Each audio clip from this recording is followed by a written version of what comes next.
Hello and good afternoon.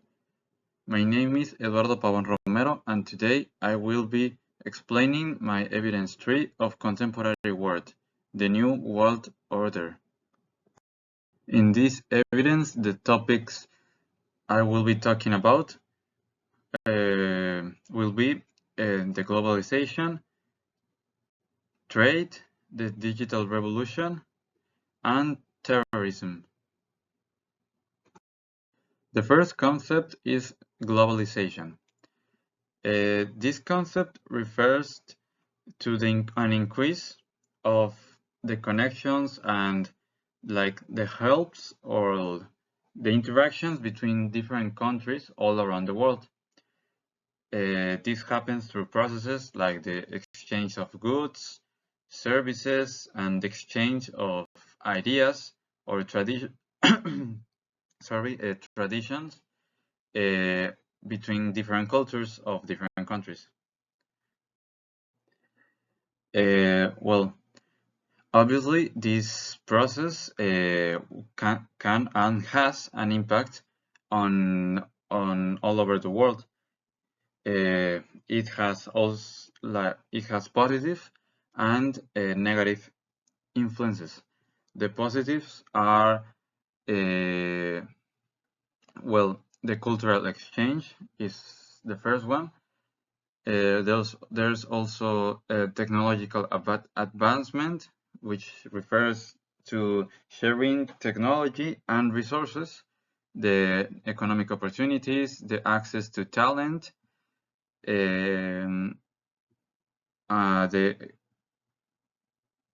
well, also the exchange of ideas, and like you are able to see how other people in other countries lives, and you can take like what you like or what is good if they have certain traditions that can impact you in a positive way, like being clean or waking up early. Well, it also has a positive impact.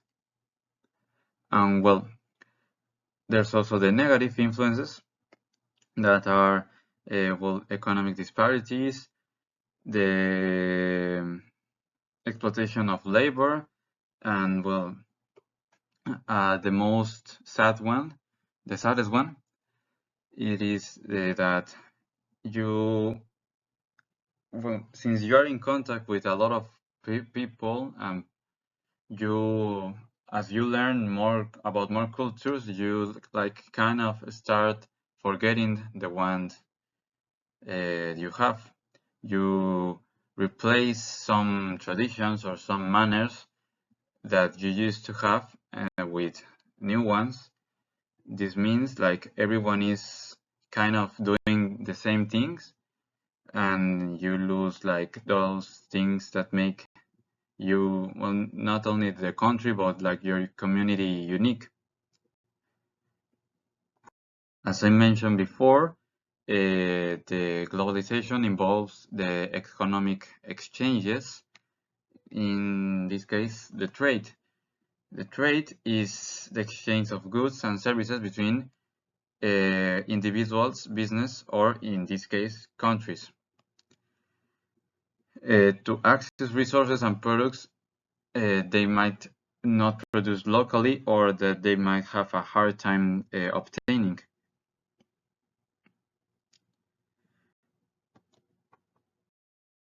Well, and since this trade between countries happens, there needs to be a way to regulate it, because like if not, it would happen like in the past, where pirates could steal boats where the goods were sent, or the goods could get lost because of a storm or whatever.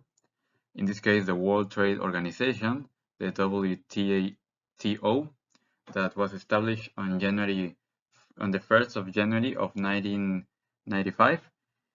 It regulates the trade internationally among the 164 members.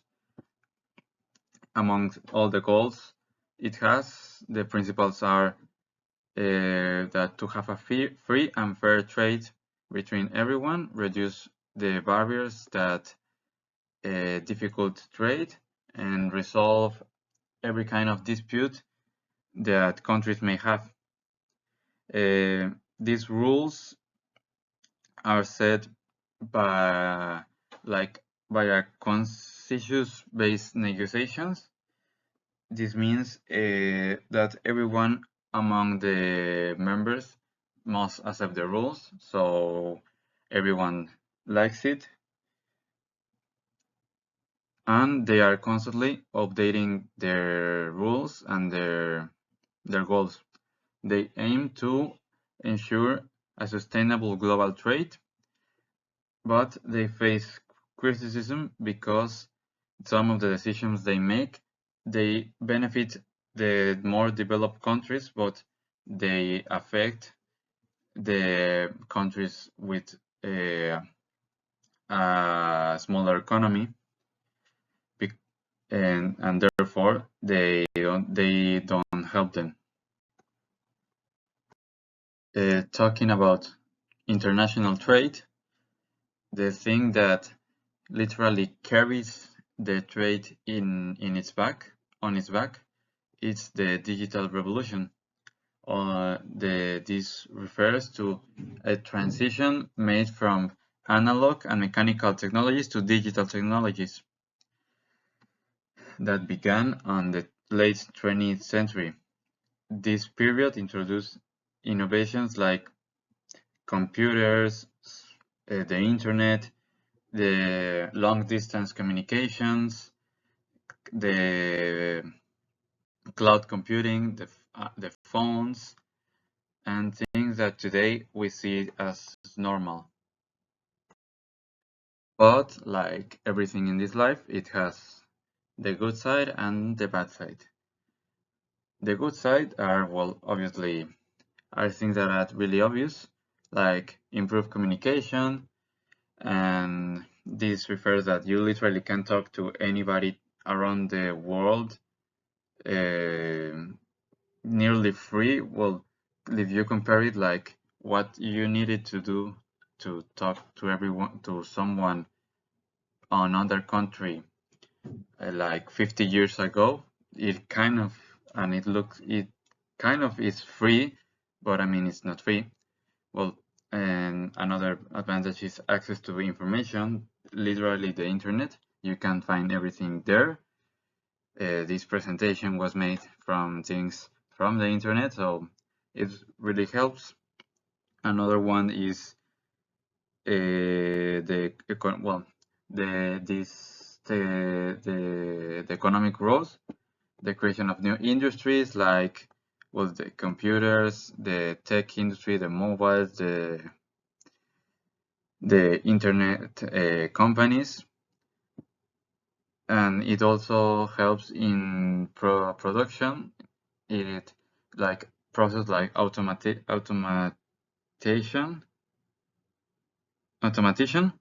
the analysis, digital tools, and things that help to increase efficiency. And well, the downside of all of this is well, obviously the mobiles, the computers, and the internet have a lot of risk. The cybersecurity risk, the cyber attacks, the hacking, and well, that you can get your identity stealed, like, or people can steal your credit card, your number, your passwords of everything that well, nowadays the passwords are literally everything. If they steal the password, they can access your, well, not only your accounts, but well, your bank account, your account of where you work. They can see everything about you, and they can even find where you live and what you do, and well, everything. Also, that another one is the job displacement. The people get fired because their jobs get automatized by AI, and well, another one is the over reliance on technology. that people tend to depend a lot on technology, like not only in work but also in other things, like is being a lot of time in social media or playing a lot of video games. And well, all of this, the digital revolution, the trade, and the globalization have led to another phenomenon to increase. It is terrorism, that is refers to the use of violence or threats to achieve political, ideological, or religious goals. It often targets governments, civilians, or institutions by spreading fear, disrupting stability, and seeking to attract attention by any cost. A good question can be how technology affects terrorism. Well, obviously, it it helps. It creates. It can destroy. Technology obviously helps terrorism. A lot of communications between terrorists can be encrypted. This means they cannot be heard by the police or they cannot be catched. They are secret.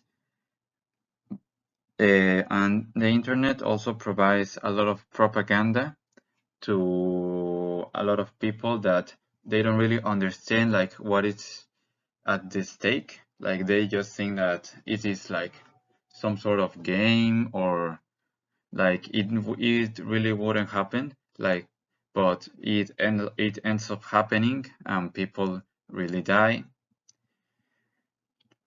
And this is all because, well, some people they really don't think like the consequence of their actions, of what sharing something can mean or how it can affect. But it also has a good side that is using technology has vulnerabilities. There is no technology that is safe from bugs or errors that can be exploited to counter terrorist attacks. Well, in this case, it comes a lot of cyber analysis, artificial intelligence, the intelligence the government have to monitor attacks, like, well, in the United States, the FBI, the Interpol, and everything they use to track down criminals. Well, that is obviously made by technology that helps finding people and stopping plans, but it it is difficult and it is something that requires a lot of attention. And as a conclusion, I would like to say that all this concept of the new world, or well, yes, the new world, it's really reflects like a change, like a direction that the world is heading. All the globalization, the dependence on a lot of countries, all the acculturation, exchange of cultures, the trade, the digital revolutions, and well, challenges like terrorism. That terrorism is not the only one. There's also racism, is and well, and other ones. We, the young people, like me, have to have to emphasize and be conscious about everything that's happening, and now more than ever, uh, to see what we can do, because at the end of the day we are the future, and we need to see how we can help to solve all the things and how are we going to adapt to these changes. And well, that's like our job. And well, I think we're doing good. Well, not in like stopping terrorism, but that's more complicated stuff. I think we have adapted really good to globalization, to the digital revolution, and to trade. And well, we have to still keep pushing and keep trying in order to face other challenges. That's all my presentation. On the next slide are the references. That has been everything for today. Thanks for seeing this, and goodbye. The reference that I use for this work.